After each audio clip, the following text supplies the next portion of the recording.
ꯁꯤ ꯉꯥꯅꯨꯒꯤ ꯒꯤꯖꯥꯔꯠꯅꯤꯀꯣ.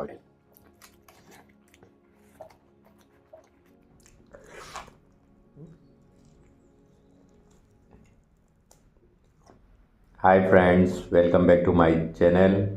Ngasi aina chajadorisi nganu thongba nganu bilaitini si chirena mayam singna khar chabiro idu chajarakadore aduduga yen thongba maga aduga sise kobi ne hawai ton ne aduga lafu thro kai kai tawraga khara sunju mathen tawjabani hawjarage mayam.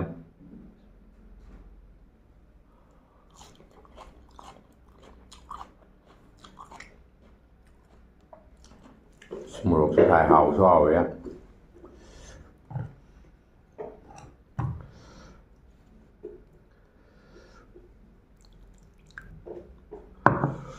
Masi mayam chai da ngatang thamki ka.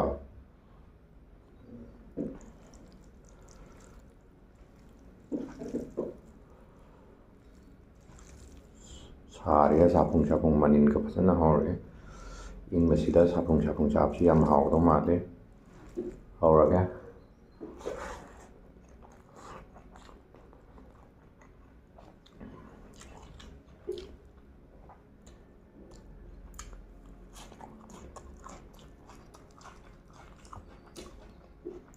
Masi chicken ki leg piece ni yam chawe.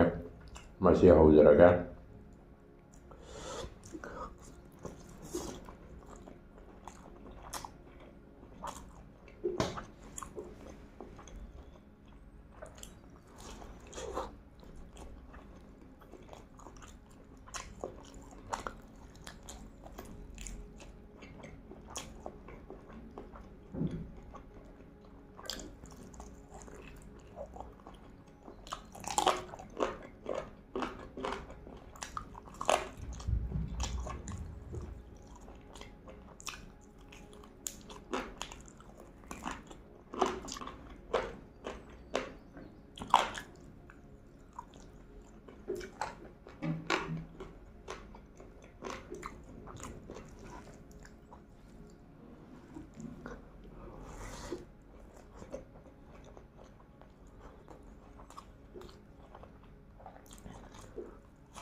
Si nganu gizzard ni ka chirena mayam sing.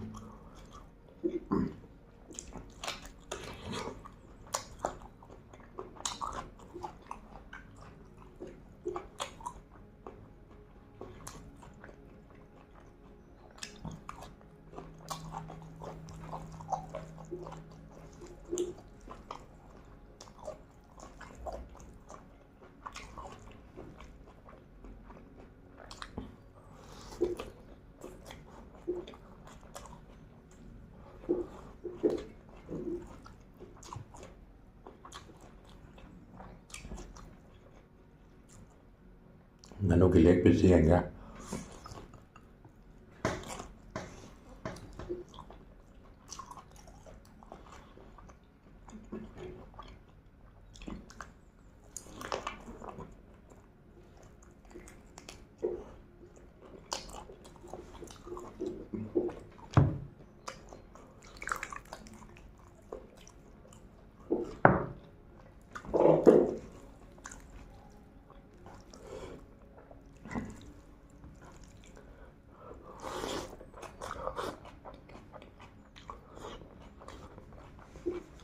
Mai mit ka palan to la na te de.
ꯉꯥꯅꯨꯁꯤ ꯐꯖꯅ ꯍꯥꯎꯔꯦ.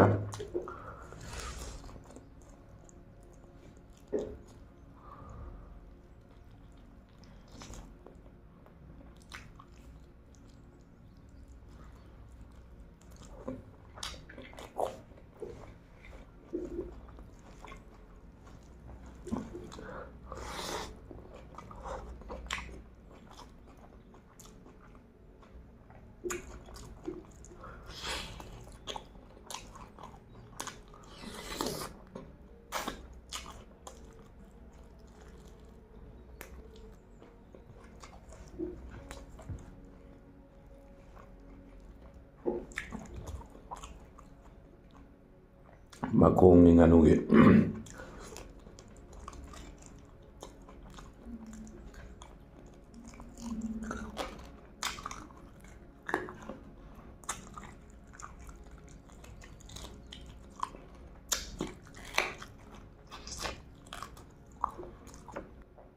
ꯃꯌꯥꯝ ꯉꯥꯅꯨꯒꯤ ꯃꯈꯣꯡꯁꯤ ꯀꯣꯟꯅ ꯑꯩ ꯆꯥꯖꯔꯒꯦ. ꯃꯌꯥꯝ ꯌꯦꯡꯕꯗ boring ꯆꯨꯔꯅꯤ, ꯃꯇꯝ ꯂꯧꯔꯅꯤ. ꯑꯗꯨꯗꯨꯅ ꯁꯤ ꯍꯥꯟꯅ ꯆꯥꯈꯤꯒꯦ.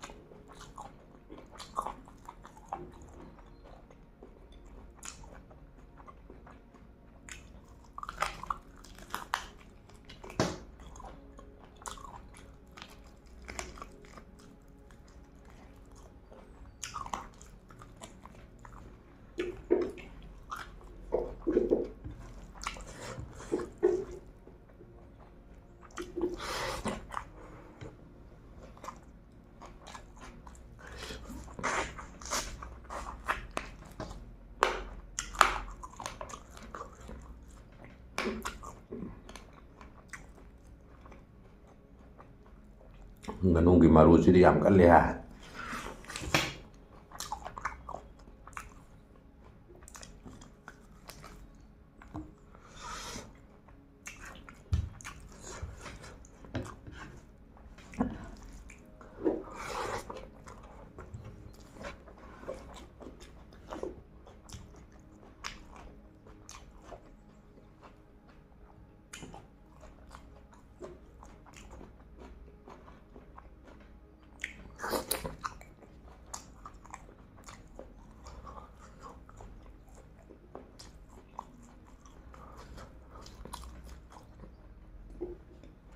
ꯃꯌꯥꯝ ꯆꯥꯛ ꯑꯃꯨꯛ ꯈꯔꯒ ꯂꯧꯈꯤꯒꯦ.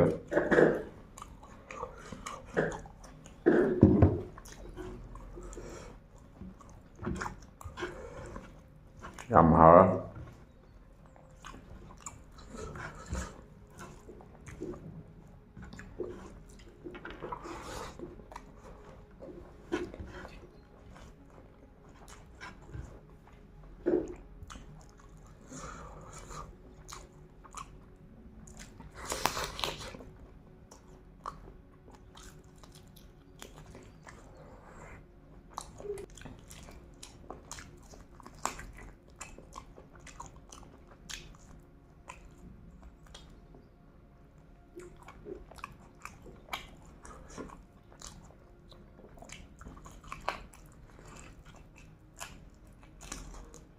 ꯉꯥꯅꯨ ꯆꯥꯕꯁꯤꯗ ꯃꯇꯝ ꯌꯥꯝ ꯆꯪꯉꯦ.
ꯃꯌꯥꯝꯁꯤꯒ ꯁꯤꯒꯁꯦ ꯑꯩ ꯇꯞꯅ ꯆꯥꯖꯔꯒꯦ ꯚꯤꯗꯤꯑꯣꯁꯤꯁꯦ ꯃꯇꯥꯡꯁꯤꯗ ꯂꯣꯏꯁꯤꯟꯖꯔꯒꯦ ꯑꯩ ꯚꯤꯗꯤꯑꯣꯁꯤ ꯂꯣꯏꯁꯤꯟꯖꯔ ꯃꯇꯨꯡꯗ ꯆꯥꯖꯔꯒꯦ ꯑꯗꯣ ꯏꯆꯤꯜ ꯏꯅꯥꯎ ꯃꯌꯥꯝꯁꯤꯡ ꯑꯩꯒꯤ ꯆꯦꯅꯦꯜ ꯑꯁꯤꯕꯨ ꯂꯥꯏꯛ ꯀꯃꯦꯟ ꯁꯤꯌꯔ ꯇꯧꯕꯤꯔꯝꯃꯨ ꯂꯣꯏꯁꯤꯟꯖꯔꯒꯦ ꯕꯥꯏ